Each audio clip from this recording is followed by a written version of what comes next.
What's happening, guys? We're back. We're gonna move on from the dashboard mold for a bit.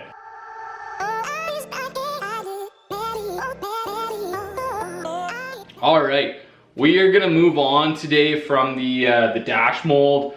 Last week we had a bit of a catastrophe when the mold stuck to the buck when we tried to form the mold. When we left last week, the entire mold was still covered in shellac that was all stuck to the resin. Since then, I've made some pretty good progress chipping off all of the shellac. It took me about 8 to 10 hours with a dental pick, going through and just meticulously scraping off all the shellac flakes. So I wish that I didn't have to look at that thing ever again, but there are now a bunch of holes in it from the fiberglassing process. So I'm going through and filling up all those little holes and all the little cracks, smoothing those back. I'm probably gonna coat it in another layer of shellac in order to fill up some of the smaller cracks and scratches. And then we can cast that later. But I'm gonna push that off for a little bit because I hate it. And we're gonna move on to plumbing is gonna be kind of our next thing. I have some bends to do the intercooler piping and the coolant and whatnot. I don't have exhaust yet, but I am working on that. So before we do that though, I wanna just knock out a quick project this week.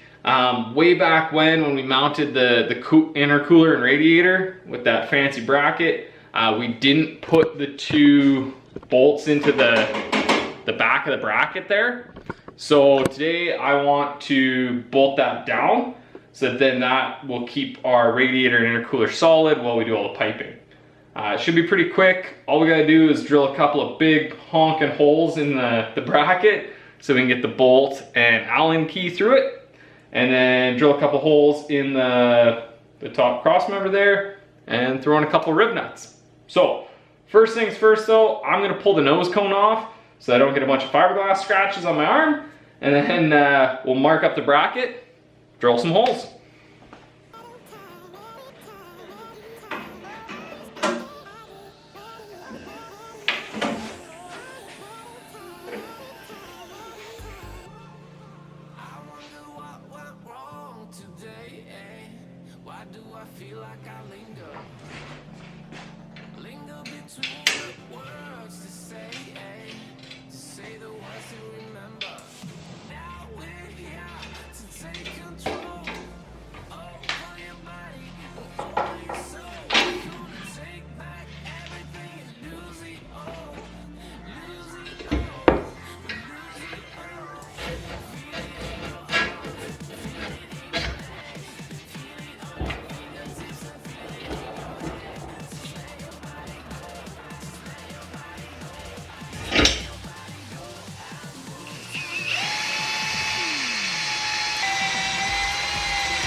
All right, that is done.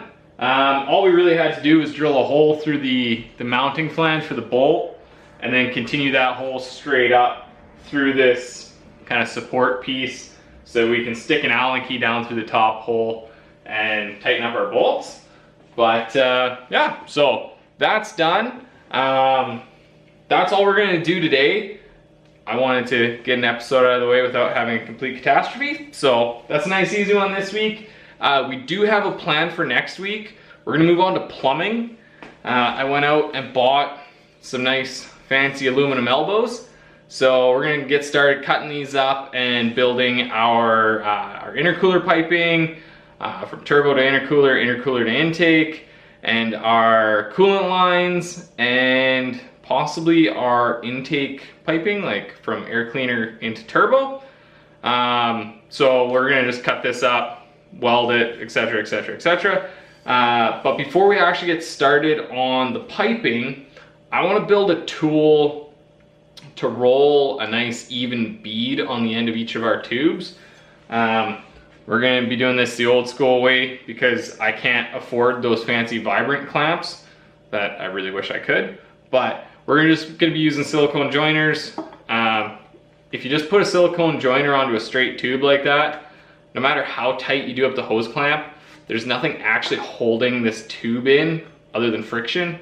So we want to roll a little lip on the end of here so that it actually has to work its way into the joiner, and then when you put the hose clamp on, there's no way for it to pull out past that hose clamp. So the plan for next week, you can buy them, but I can't afford one. So we're gonna try building one kind of homebrew style and see how it goes.